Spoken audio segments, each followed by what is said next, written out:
Stories from history come in all shapes and sizes. Some are feel-good tales and may make you smile. Others are literal tearjerkers, while still others simply expand your pool of knowledge with little to no reaction. Then there are terrifying stories about historical events and people that are so awful they don't even seem like they could be real. For the stories here, it might just be the truth behind them that makes them all the more horrifying. These tales are scary, unnerving, and at times, kinda bizarre.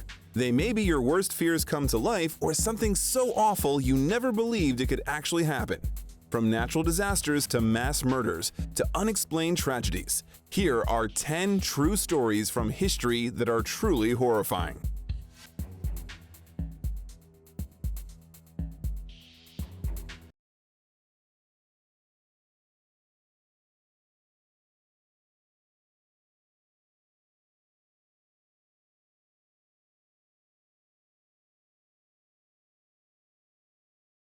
Number 10. The Hanging of Timothy Evans, 1950. Timothy Evans was hanged for killing his wife Burl and daughter Geraldine in 1950.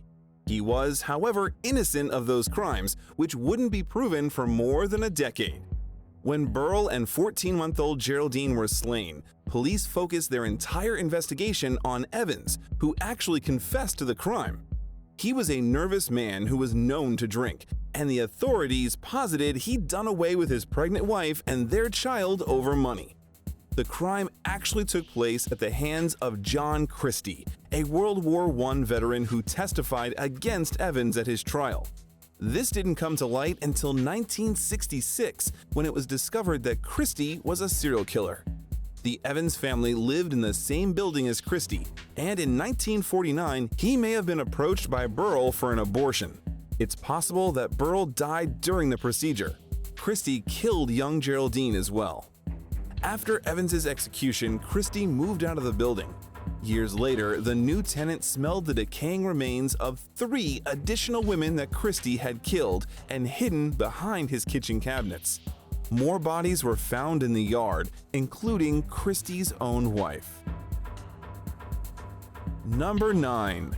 The Lake Nyos Disaster, 1986. Unbeknownst to the residents of the area around Lake Nyos in Cameroon, a limnic eruption in August of 1986 sent as many as 1.5 million tons of carbon dioxide into the air.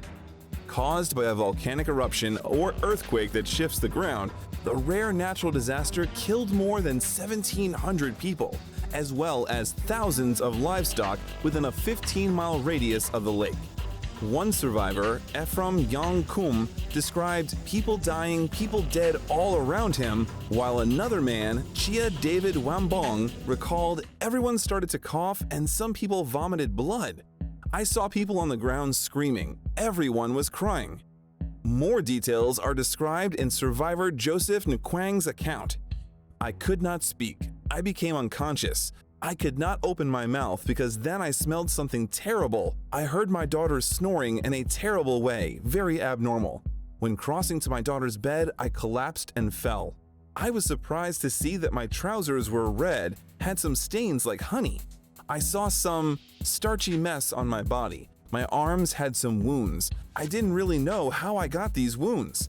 I wanted to speak. My breath would not come out. My daughter was already dead. I managed to go over to my neighbor's house. They were all dead. I got my motorcycle. As I rode through Nyos, I didn't see any sign of any living thing. I was unable to walk, even to talk. My body was completely weak. Number 8. The Life and Death of Haj Mohammed Mesfewi, 1906. Haj Mohammed Mesfewi was a serial killer who, in 1906, was charged with the deaths of 36 women. The cobbler and public letter writer, he wrote missives for people who were illiterate, had an accomplice, a woman named either Anna or Rahali, and together they drugged and killed their victims and buried their remains under and near Mesfewi's workshop. Once their crimes were discovered, Anna was reportedly tortured to death, while Mesfewi was sentenced to death by crucifixion. Later, his sentence was changed to immurement, or being walled in alive. Before that, he underwent daily torture. whipped with switches of thorny acacia. Stripped to the waist, and while two assailants held the victim's arms outstretched, the city executioner laid on the spike rods. 10 strokes were given each day, and each stroke drew blood. After each flogging, the cobbler's back was toughened and anointed with vinegar and oil. The daily whippings went on, and when it was seen that Mesfewi was falling into exhaustion, it was decided to carry out the supreme sentence. He was chained to the recess of a wall where the public threw animal waste at him. Masons then put down stones up to Mesfewi's head. He was given water and bread and then entombed. For days, crowds listened to him scream, even yelling back at him at times. After he finally succumbed, it was said people were disappointed that he met his end too soon. Number 7. The Attack of the Dead Men, 1915. The so-called Attack of the Dead Men refers to events that took place during the Battle of Asovets Tower, Oswiec Fortress. On August 6, 1915, German forces hurled two poisonous gases, bromine and chlorine, at their Russian counterparts. Both gases irritate the respiratory system, and when mixed, they form a toxic acid. The Russian troops did not have protective gas masks and resorted to clothes to cover their faces. This did little to stop the men from coughing up blood as the grass turned black all around them. Russian soldiers did not immediately surrender. They would later in August, but rather embraced anger and fury as they headed toward their poisoners, the Germans. All the German forces saw were Russian men with acid-burned faces covered in blood charging at them. According to an eyewitness, the men advanced with the sole purpose of crushing the Germans in what has also been described as the Attack of the Corpses. Number 6. The Hinterkaifeck Murders, 1922. The Hinterkaifeck murders involve the unexplained deaths of 6 men and women at a Bavarian farm in 1922. Andreas Gruber, his wife Kazilia, and their daughter Victoria Gabrielle were slain alongside Victoria's 2 children, Kazilia and Joseph, as well as the family's maid, Marie Baumgartner. After the young Kazilia, age 7, didn't show up to school in April of 1922, and the entire family missed church soon after, neighbors became somewhat concerned as to their whereabouts. Andreas, disliked by most people who knew him, was found dead in the barn, along with the bodies of his wife, daughter, and granddaughter. The bodies of the maid and 2-year-old Joseph were discovered in the home. An investigation into the mysterious murders led authorities to several suspects. Everyone from a local robber who'd escaped a mental hospital to the family's closest neighbor. The case remains unsolved. Number 5. The Moorgate Tube Crash, 1975. 43 people lost their lives in the deadliest accident to ever take place on the London Underground. On the morning of February 28, 1975, a train carrying 300 passengers approached Moorgate Station but didn't slow down. It was traveling between 30 and 40 miles per hour, with Leslie Newsom at the controls. At 8:46 a.m., the 6-car train slammed into the overrun tunnel, a dead end. An investigation later revealed that the brakes had not been applied, and Newsom, in the front of the train, made no move to stop the collision. The first 2 cars, and most of the third, were crushed upon impact. The station went black, as described by survivor Javier Gonzalez. As darkness came, there was a very loud noise, metal and glass breaking, no screams. All in a fraction of a second one takes to breathe in.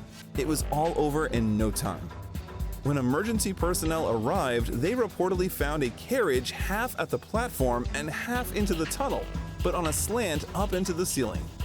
As firefighters and other first responders went deeper into the tunnel, they looked for individuals trapped in the debris. Don Pye, a photographer from the London Fire Brigade, captured images of the scene and later described it. In one doorway, there was a row of businessmen, some still with their briefcases, standing as they would have been waiting for the train to stop, but all dead. Emergency workers spent 6 days looking for survivors. While the crash was eventually attributed to entirely the behavior of motorman Newsom during the final minute before the accident occurred, no motive or reason was ever found. Number 4. The disappearance of Bobby Dunbar, 1912. While on a fishing trip with his parents and brother in August of 1912, 4-year-old Bobby Dunbar vanished. Percy and Leslie Dunbar lived in Louisiana with their children and, in the immediate days following their son's disappearance, alerted authorities, but a search revealed very little.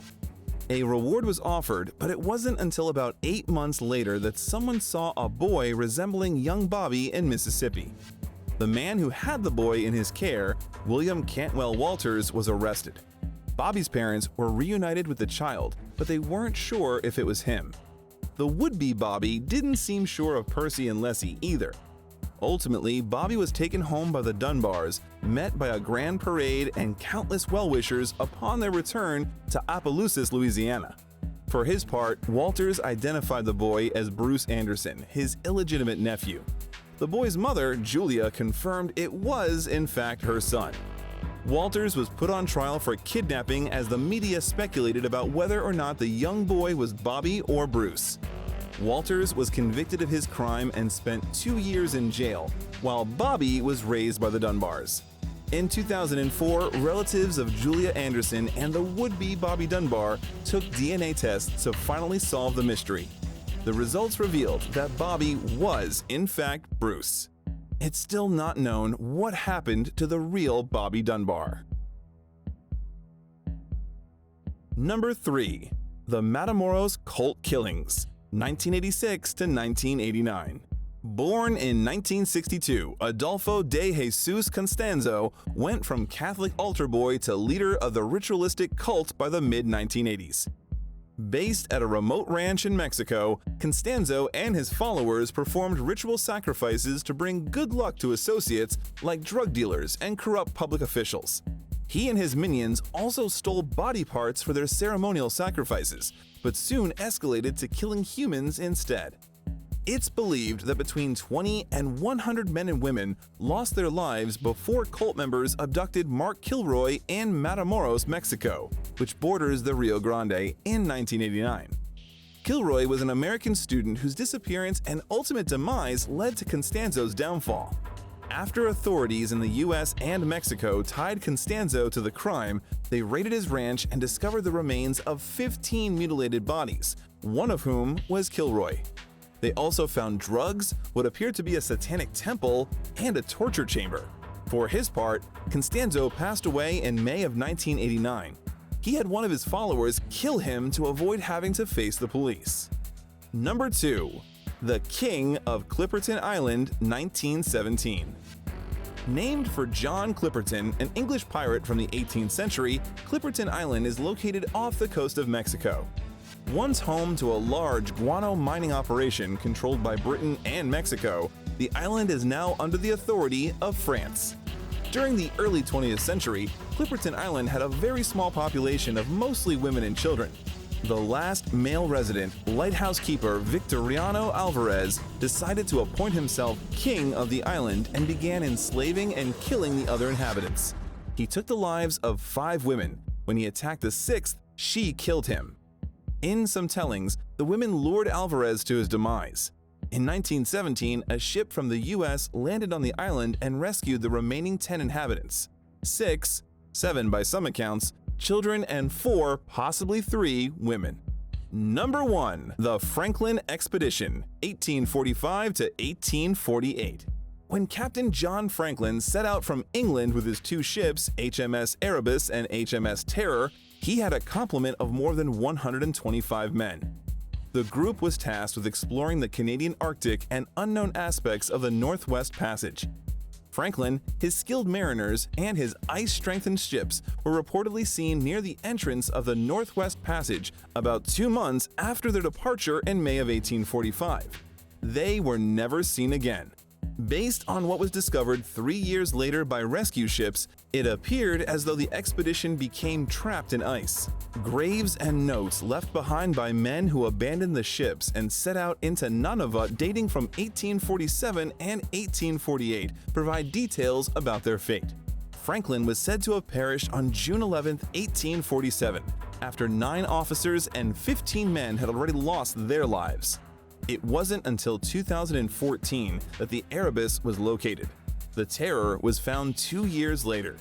The discovery of both ships didn't solve the mystery as to what went wrong in the 1840s because the ships were found some 45 miles apart. Hey, thanks for watching. Be sure to subscribe to our channel to stay informed about our upcoming videos because more incredible content is on the way.